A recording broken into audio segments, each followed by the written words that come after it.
It was a good I announcement. don't know if there's that much interest coming from the chamber, so we'll see if any of those members came on. Okay, sounds good. We seem to have the good old boys here right at the moment, and gals, excuse me. We can certainly, regardless of the participants in the room, we can certainly go over some of the questions that were received at the Chamber's presentation on Tuesday and walk through some of those as well, since Andy is with us here as well this morning. So that's still a pretty good use of our time regardless. I was disappointed that that session was not recorded, and I told Victoria, so she just forgot all about it. Yeah, it's a tricky thing. I almost wish that Zoom had a function that had a little pop-up window asking if you wanted to record. It'd be so nice to have a reminder. It's so easy to forget. Yeah.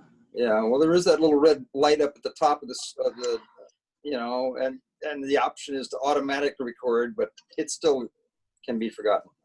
Yeah. Well, I'm recording this, so. Oh, for posterity. Yeah.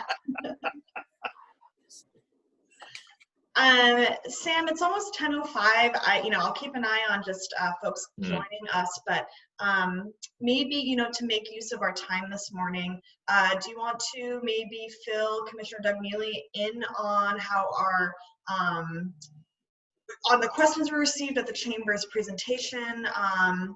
Excuse me, Commissioner, I actually forgot whether or not you were in the room with us on Tuesday morning. Were you present for that presentation to the Chamber on Tuesday? Pardon me? Were you present with that? Yeah. Were you present at that presentation with the Chamber on Tuesday? Yes. I was not at that. I was there to the Chamber announcing this program, but no, I wasn't on the Tuesday. That's fine. That's great. We were just maybe going to give you a little update on how that meeting went and that presentation went. And we've been collecting lots of questions and formulating answers to some of these questions as we've received them through these different avenues. So we'd be happy to take some time, or Sam can kind of walk through that information with you if you are amenable to that.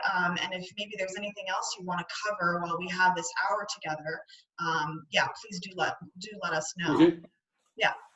Sam, do you want to give us a little recap on how that went and the types of questions we're running into and what kinds of answers we're formulating for them? Maybe just give us a lay of the land a little bit. Sure, yeah.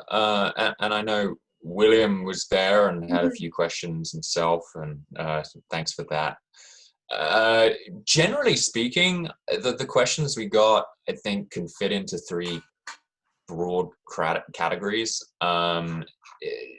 One pertains to what the Blue Heron site would mean for the urban renewal plan if it was amended and that area was included.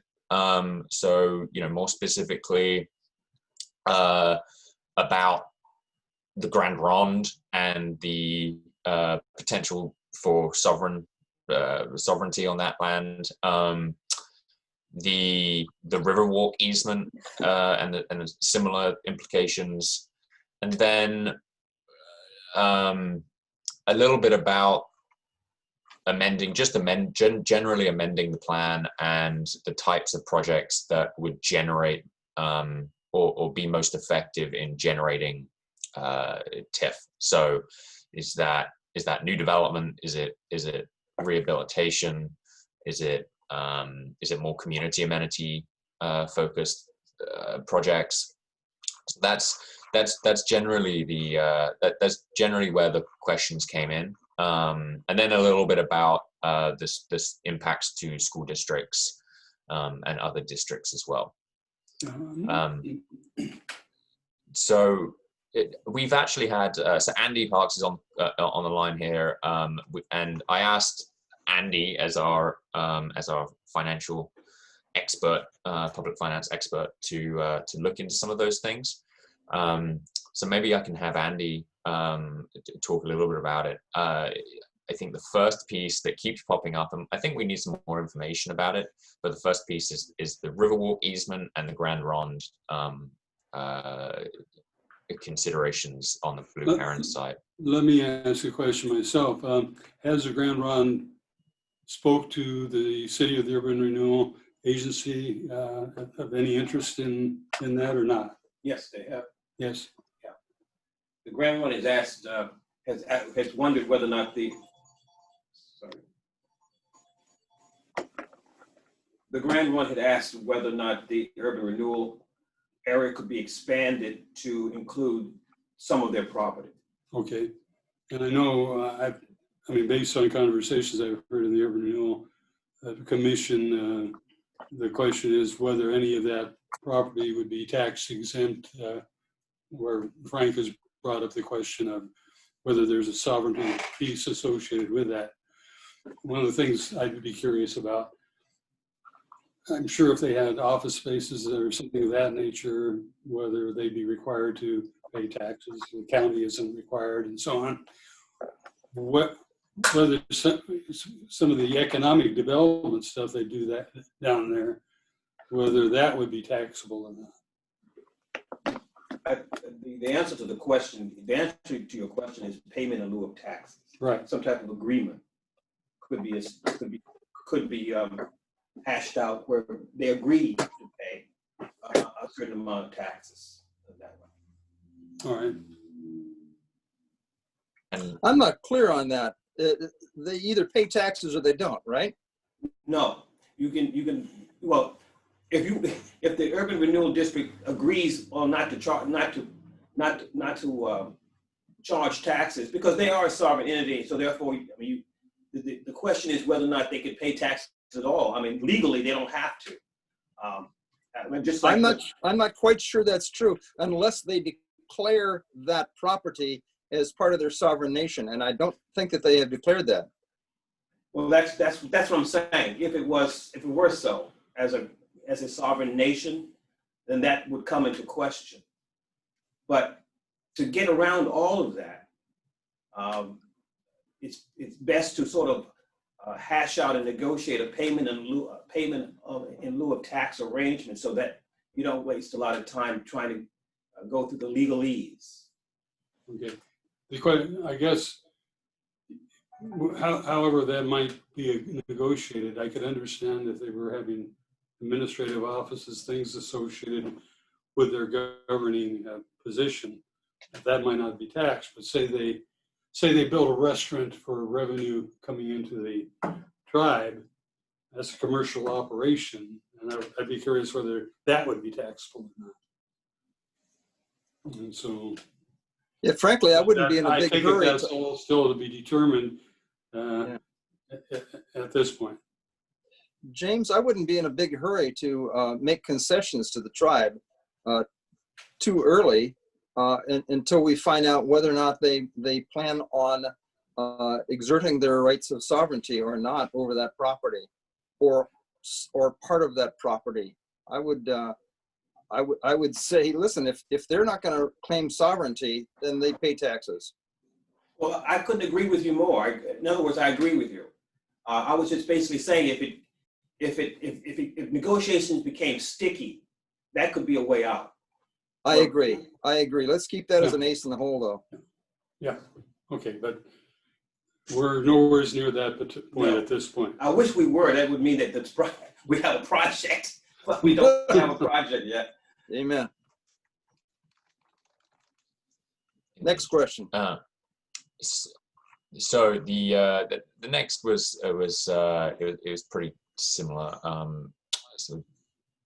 But I think everything that we've looked into is consistent with that we probably just need to look into it a little bit more from a legal perspective, and maybe that's not our purview but the city's.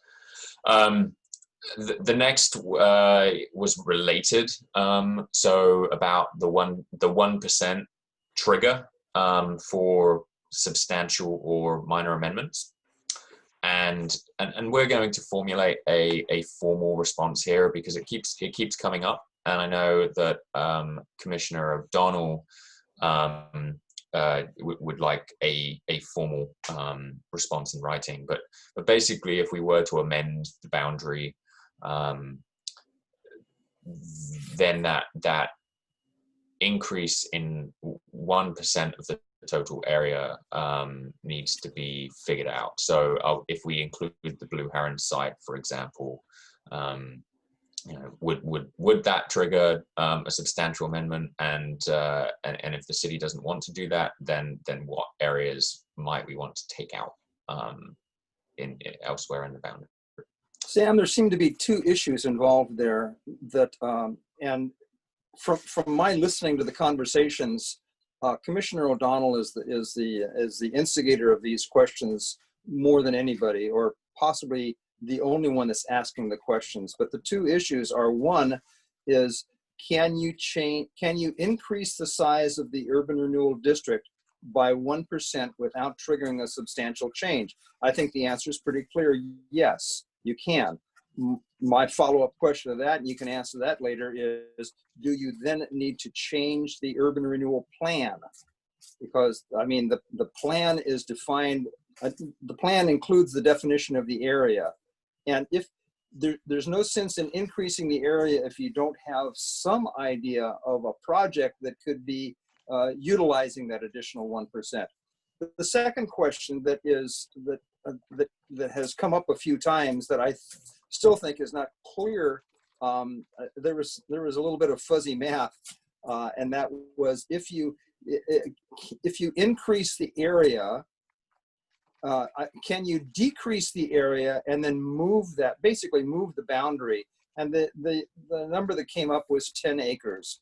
And then he got confused about if you take 10 acres off and you add 10 acres on, and then you add an additional acre because of the 1%, does that mean you've increased it by 21 acres? No, it's not. The net result of adding and subtracting an equal amount of area is 0. Yes, I agree there, William, and that's a good distinction. I think there are two main. I think that was made clear, though, with the last urban. He raised it, and he was unclear at the last Urban Renewal Commission meeting, but I think he got that clarified.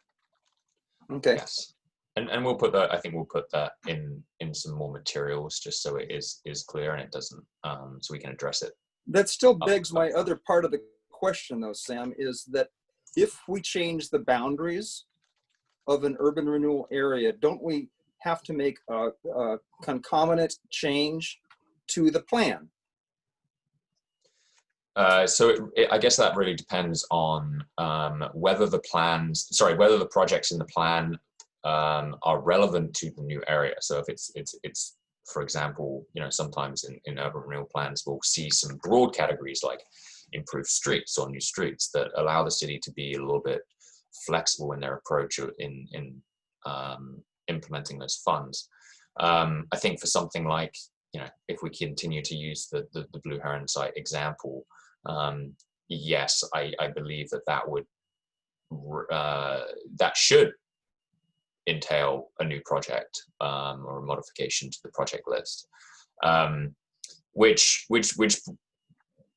kind of leads us to a broader discussion of are the projects in the plan relevant today? Obviously, there's a few things in there like the Rivers project and the Clackamas Cove that haven't happened as envisioned. So that's certainly a discussion for the commission at a later date, which is sort of the next phase of this project. But certainly, I think that warrants a discussion if a boundary amendment occurs. Yeah, it seems reasonable to me that you're not going to change the boundaries just on a whim. You would change the boundaries with some purpose in mind, which would mean some project in mind, and that is a change to the plan. Mm-hmm. It may not be substantial. No. But it is a change to the plan, and I think we should be aware of that. Yes, absolutely.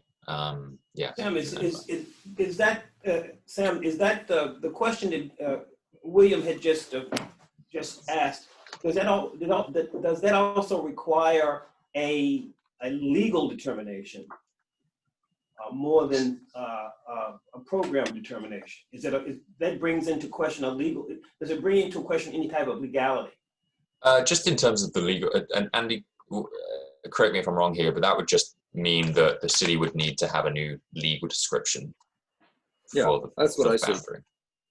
Yeah, Rather, yeah, on that, yes, you would need a legal description, but maybe just to clarify for you as well, because this question, as Sam and you've mentioned, has come up several times, is I think you're going to want a legal opinion as it relates to the 1% issue of taking 10 acres out of the existing district to expand it, let's say, into the Blue Heron site and adding another acre for a net, let's say, 1% or less.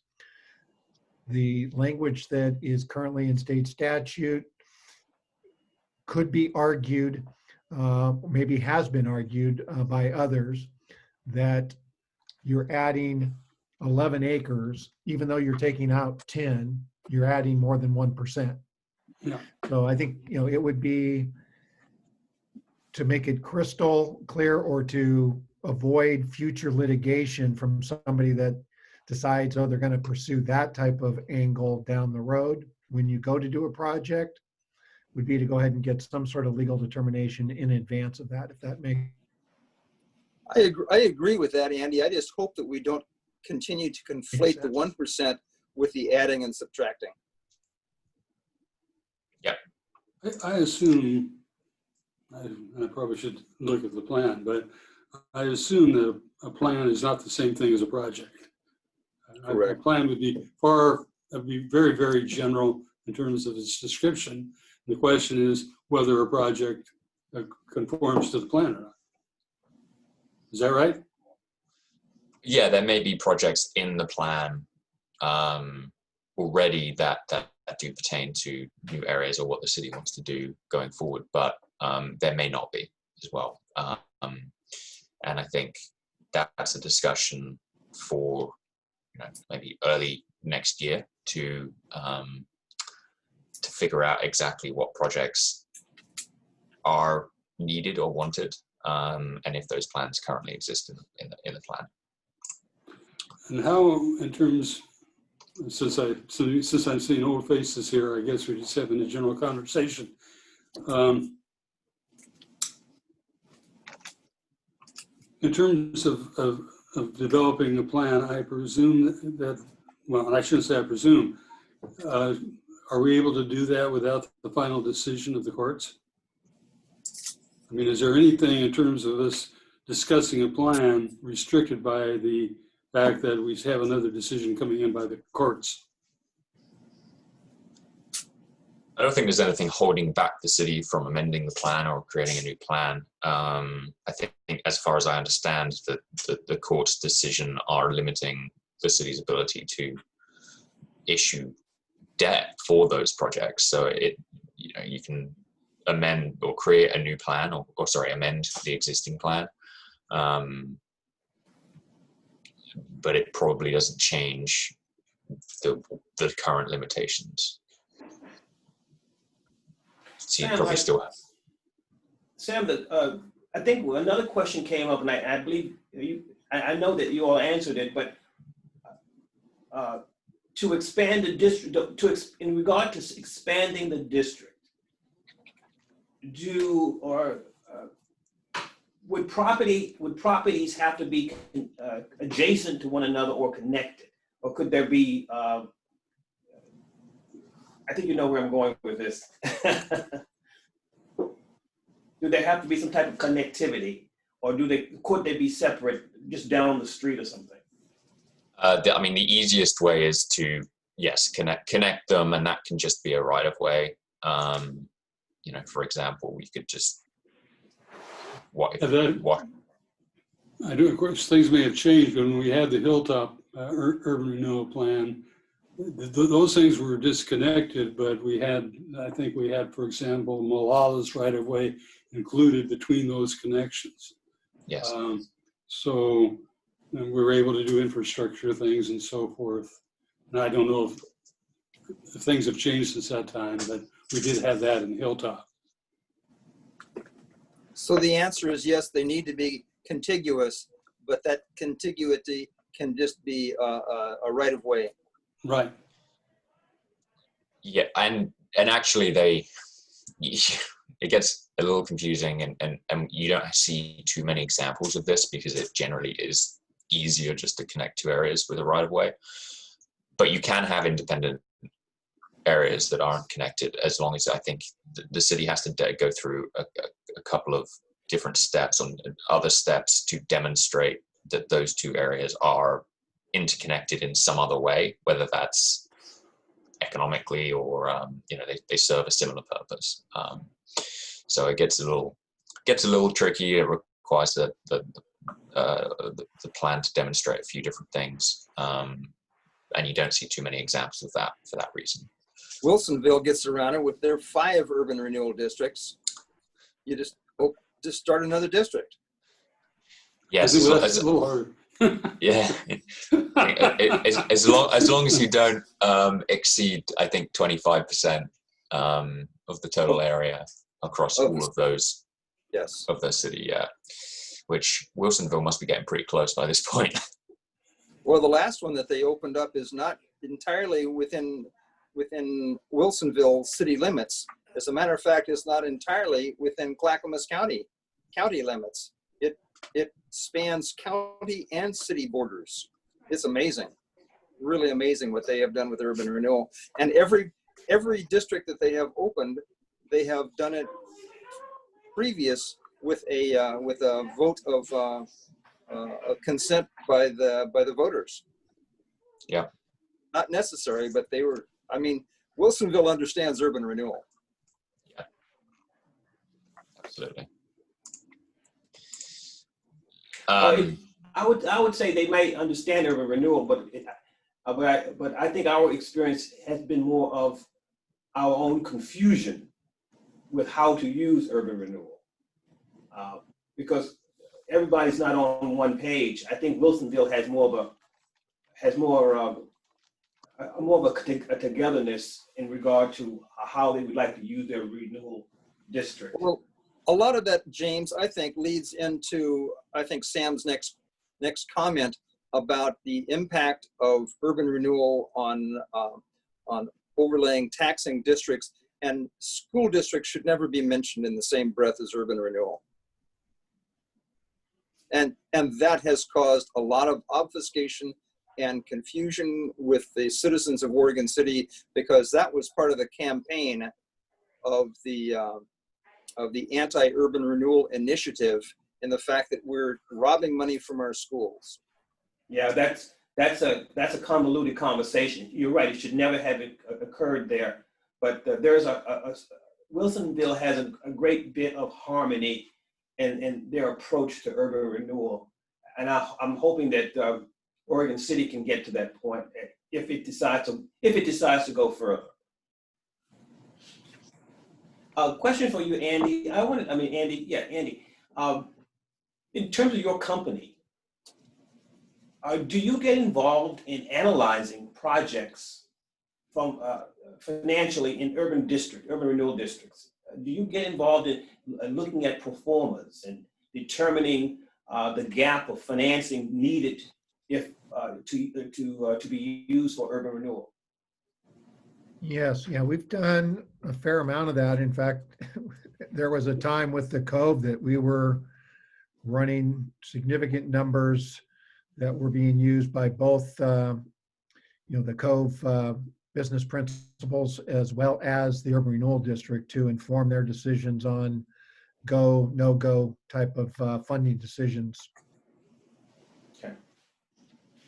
And on our end, James, like one of my colleagues, Brian, he does a lot of development feasibility to find that funding gap too. So I think on the real estate side, we do a lot of that stuff, and Andy's great in the tax considerations and public finance and figuring out all of those different implications. Why do you ask?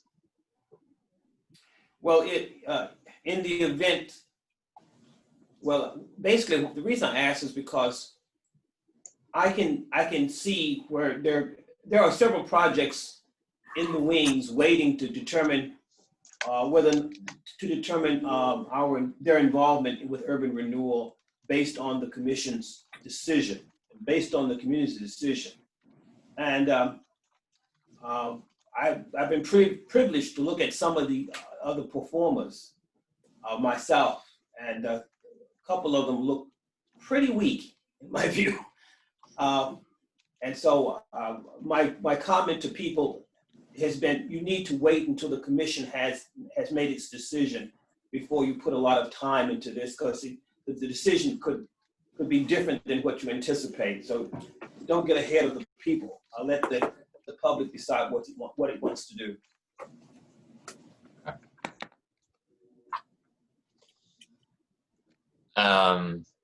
Yeah, so it's interesting. The one of the other pieces, I'll come back to the school question that William actually did bring up.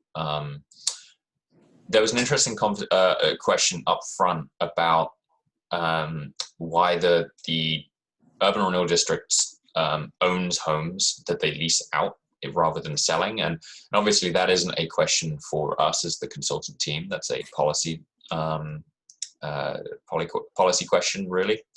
But I think what we could mention is talking about perhaps the option of evaluating liquidating those, and that comes into another, post commission decision. That's a piece that we could analyze as well. Aggregating those. I'm not 100% certain why that's an issue. It seems to me as though that's a commission concern as to whether or not they want a long-term return or a short-term return on that investment. They already own the property, so that's not a question. The question is, do you want to liquidate it and with the view of using that cash as an investment in some other project, or continue to hold on to it, let it appreciate, not paying taxes on it, right? So, but they can get the income from the rental, but then you got to offset that with maintenance costs and so on. So it just depends to me as to how soon you need the money. It's a cash flow question. Yes, and if those properties can be aggregated in a way that then can be redeveloped, is another. If the commission is looking at acquiring adjacent properties to make that development site larger, then that's another. Or there's piece. a public, I think, a public perception issue, and I'll consider myself part of the public, where we do get properties, and I'm thinking both of the 12th Street property, 10th Street property on Main Street, and we hold them, and we still haven't done anything with them. And I think the public would say, why did you get those properties anyway, when in fact you haven't done anything with it for a period of years? And so I think that's something that always has to be kept in mind. It's something that surely concerned me. I mean, if you had a specific use, we got a couple, for example, we've got a couple, I believe still, of residential properties near the Museum of the Oregon Territory, where there was some vision how those properties might be used in the long-term future. So we had that. But on these other two properties, the ones on Main Street, that was not the case. There's no use to the door. If I could, I think, William, if the use of the property is for a non-tax purpose, such as residential housing or commercial Andy, I can't hear you. purposes. Can't hear me? I can hear Andy. I don't know if that's on. I think Doug and James might be having a little difficulty just because of the placement of the microphone. Yeah, I couldn't hear what you said.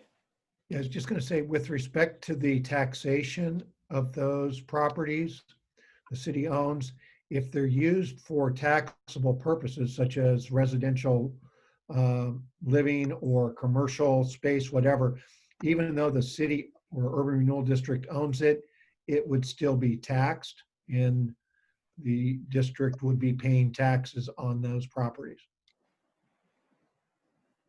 Oh, you're muted, William. I think he muted on purpose. Oh, okay.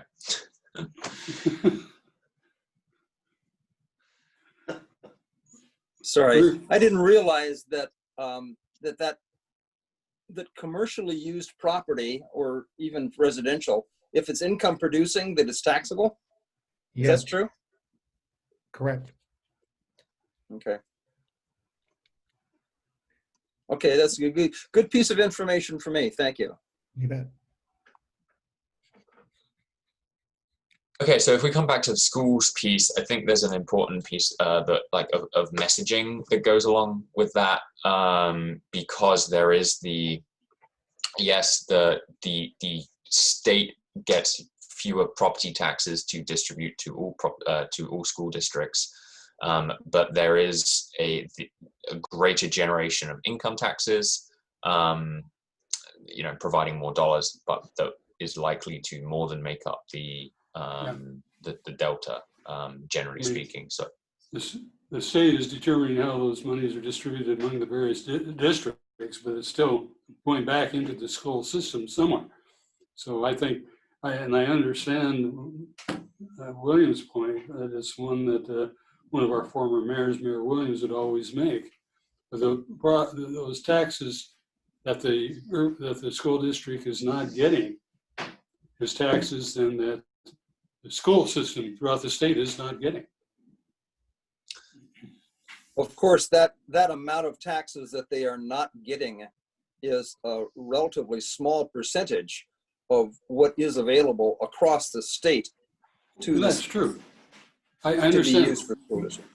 Yeah, that did raise another question for me though. What flexibility, and maybe this is for Andy, what flexibility does the Urban Renewal Commission have in making any adjustments as to how that withheld tax money is distributed to the overlaying taxing districts? That is, I've had someone suggest that there could be an adjustment in the formula so that more money could be given back, for example, to the fire district. And I didn't know that that type of an adjustment was possible. What do you say on that? Yeah, I think the nature of that would be in the form of investment in facilities, capital facilities for those overlapping districts. An example being construction of a fire station within the district, or that's impacted by the district, or served, by the fire district in, say fire equipment may also be a component. With respect to the schools, similar type of thing where within that area, I think, or nearby the current boundary, that subject came up with relation to a historic school district owned building. Could the Urban Renewal District provide some financial assistance to revitalize that, redevelop that property? And I think those are all things that can be done within the existing framework. The carving out of specific dollars, in the tax rate in terms of we're not going to capture all of the overlapping taxing of this district or that district, and selectively choosing which ones to use or not use, and that type of thing. I don't think that's at all possible. I guess I'd be concerned if we even tried to do anything like that. For example, say, well, the fire district can have some increase in the tax. If I was understanding the question wrong, make an exception for one district, I think you'd be opening up a can of worms. I mean, and then you'll have every taxing district there saying, well, they got it, why can't we? Good to have that clear. But I think you're saying, no, that's not possible anyway, so it's a moot question. Right. Yeah, and as it relates to the school, I mean, if someone argued to have the district, say, waive the collection of taxes from the school district, well, that wouldn't get the school any more money, right? Because at the end of the day, the state formula would say, this is how much you get per student, regardless of what you're collecting in the local jurisdiction. So the pushback, I guess I would give for those that are opposed to urban renewal, that it results in less funding to the schools, is that basically by not having urban renewal in Oregon City, you are foregoing the amount of money that the state would ultimately be giving to the urban renewal district or to the schools that is lost in property taxation that you're redirecting to the urban renewal agency. You know, and that's about $1 million a year that the opponents of this using the school funding are basically saying, well, the city doesn't need the $1 million. We'll just go ahead and have the state divvy up another $1 million amongst the, you know, million students in Oregon City may get what? 4,000 of those dollars. Yeah. Let me put a finer point on that if I can, Andy, is that by the I'm going to interrupt a minute, if I may. Already? We are having some kind of things going out in the next room that's making it very noisy in here. And so if you could speak up just a bit louder, I don't think there's anything that we can do about it. Some kind of activity is occurring next door to us and it's making a lot of noise. You might be picking it up. Can you hear me now? Yes. Good. The additional argument that I would put on that, Andy, is that by the improvements that we expect by using tax increment funding, we expect to have when it's closed, even before it's closed, we expect to have more jobs, hopefully more jobs, and those people, if they as an incentive, would like to be able to live in Oregon City. And if they're living in Oregon City, their kids are most likely going to be going to public schools. And that's how the schools get more money, is by having greater attendance. So by having more students, the schools get more money. By having more students, by having more jobs in the city and more housing available to them, that's how the virtuous cycle improves the situation, not by merely getting the tax money from the, because if the tax money increases, let's say we close the district and all that tax money is now available to the state, again, the city will get a small portion of that. If it does not include attendance at the schools, the school isn't going to be getting that much more money. Yeah, they'll get The formula is you need more students. Yeah, more students is what drives their formula, absolutely. And you get more students, and eventually you're going to have to expand the buildings and the infrastructure, and you're going to have more costs associated with it. We're working on that. I'm not saying you're wrong, but I mean, it's still, the more students does not necessarily translate to a one increase. Yeah, well, we are building in additional capacity in the schools. I'm on that bond oversight committee for the schools. We're basically building or modifying 2 of our middle schools, and we're expecting that there will be growth.